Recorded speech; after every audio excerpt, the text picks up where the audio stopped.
आहा, आज सारा नेपालीले चाहे जस्तै यी तीन अनुहारलाई एकै ठाउँमा देख्न पाइयो। धेरै दिनदेखि तीन अनुहार एक हुन् भन्ने सबैको इच्छा थियो, तर कुलमान घिसिङका केही कुराहरू नमिलेपछि सबै नेपालीहरूमा धेरैजसो नेपालीहरूमा चिन्तितको विषय पनि बनेको थियो। तर आज त्यो चिन्ताको विषयको घडी समाप्त भएर खुसीमा परिणत भएको छ। रवि लामिछाने, बालेन्द्र शाह र कुलमान घिसिङलाई अब हामी एकै ठाउँमा देख्न सकियो। अबको चुनाव, अबको देशको नेतृत्व भनेको यी तीन युवाहरूबाट हुन्छ। अब हामी सम्पूर्ण नेपाली जनताहरूले यसरी लाग्नुपर्छ कि पुरानो दलका टाउकीहरूको त्यो पुरानो राजनीतिको गन्ध जरैदेखि फालेर अब हामीले नयाँ इतिहास रच्नुपर्छ साथीहरू।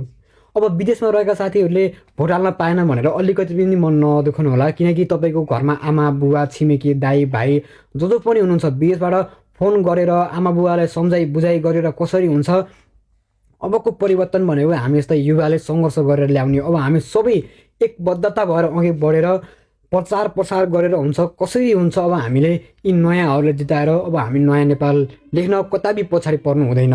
सागर ढकाल, आशिका तामाङ जस्ता अझै पनि नयाँ युवाहरू सबै राजसभामा आउँदैछन् र आएका पनि छन्, केही व्यक्तिहरू आइसकेका पनि छन्। अबको घडी भनेको हाम्रो खुसियालीको घडी हो। त्यसैले सम्पूर्ण नेपाली जनताहरू अब सचेत हुनुपर्छ।